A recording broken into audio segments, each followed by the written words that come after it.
All right, so today we're really diving into some, well, intense stuff, honestly. We're talking artificial general intelligence. AGI, Yeah, AGI, exactly. And which is a mouthful. Basically, it's AI that can do, most of the jobs that humans can do, potentially even better. And and the reason we're talking about this is we've got some, well, frankly, kind of alarming information from a pretty credible source. We're talking about William Saunders, yeah, this is a big one. former OpenAI engineer. He actually left the company. And testified before the U.S. Senate, which is not something you see every day. No, not at all. And what he's saying is, well, it's kind of a big deal. Like, he really thinks that this AGI stuff. That's not science fiction anymore. Yeah, it's not some, like, far-off thing. He thinks it could be as close as 3 years away. 3 years. Yeah. That's like, around the corner. And, he uses this example. Oh, yeah, the coding competition. Yeah, where he got beaten by an AI, and this is a competition he spent years prepping for. Yeah, like, can you imagine? You spend years honing your skills, Mhm. and then a machine just comes in and outperforms you.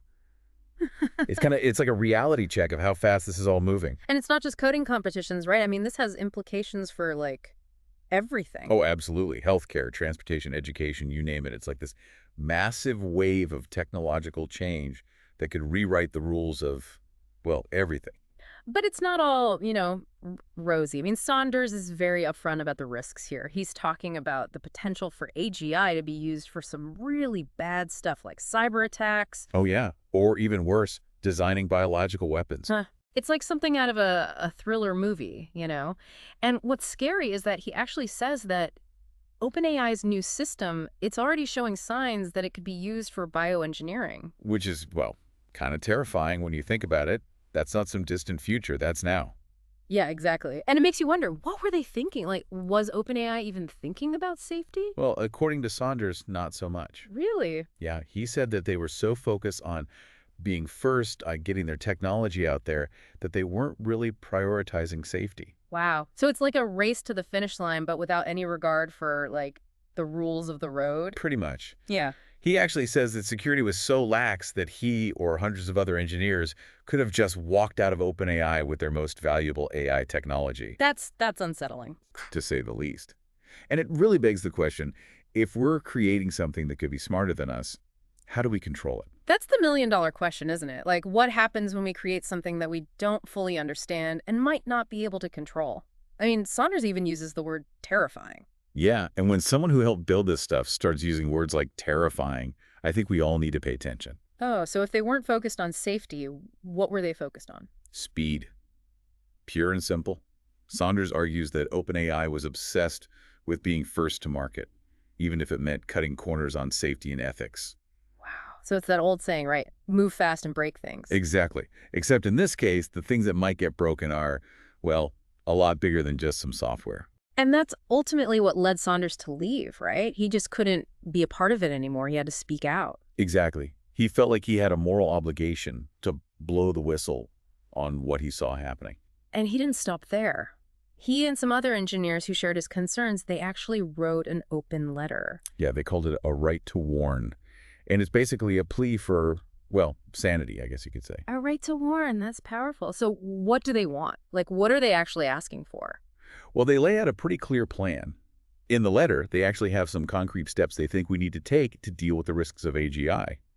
Yeah, so in this right to warn letter, there's like 3 main things they want. Okay. First one, legal protection for, whistleblowers in the AI industry. Which makes sense, right? I mean, Saunders put himself out there, risked his career, talking about OpenAI like this. Totally.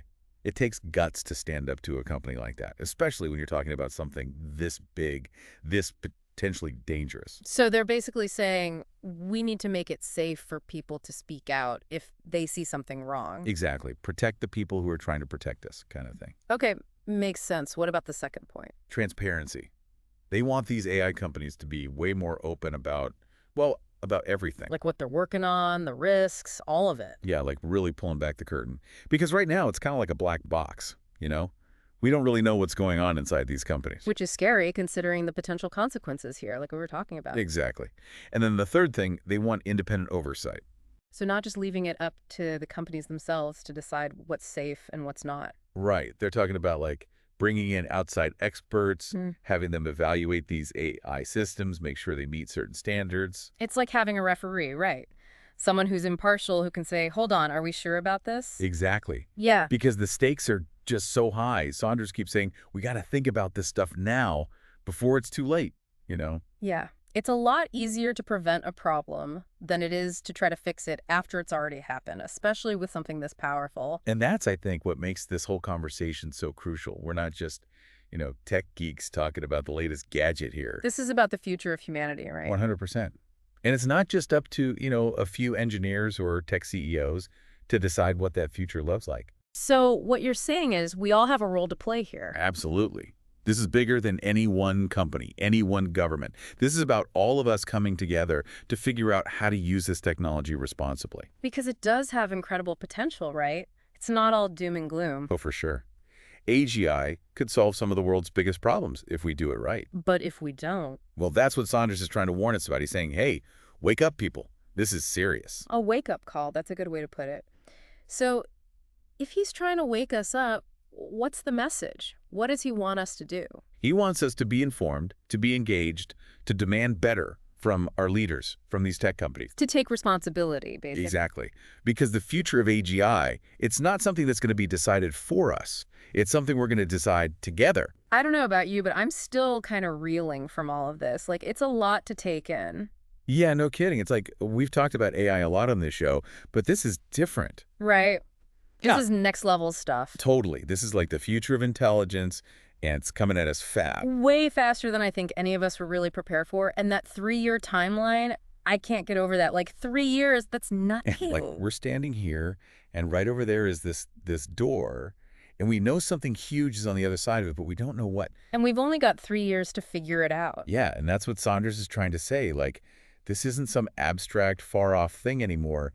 This is happening now. So, okay, let's say we only have these 3 years. What do we do? How do we prepare? Well, I think step one is everyone needs to get educated, like really understand what AGI is, what it can do, both the good and the bad. It's not just a tech issue anymore, right? This is something everyone needs to be thinking about. Absolutely.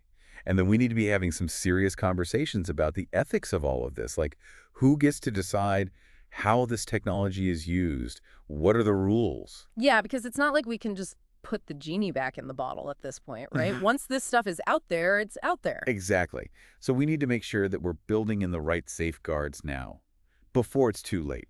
It's a tall order, for sure, but it's also kind of exciting, you know? Like, we're standing at the edge of something truly revolutionary. No doubt. It's up to us to decide what kind of revolution it's going to be, though, a good one or a bad one. Saunders seems to think we can still make it a good one. Yeah, I think he does. But he's also saying, look, it's not going to happen on its own. We have to fight for it. We have to demand better from our leaders, from these tech companies, from ourselves even. Because in the end, this isn't about technology, not really. It's about what it means to be human in a world where machines can think. That's a powerful thought to end on. Thank you so much for, as always, for taking this deep dive with us. Anytime. Always happy to be here. And to our listeners, we'll leave you with this. What kind of future do you want to see? And what are you willing to do to make it happen? Until next time, keep questioning, keep learning, and keep pushing for a better tomorrow.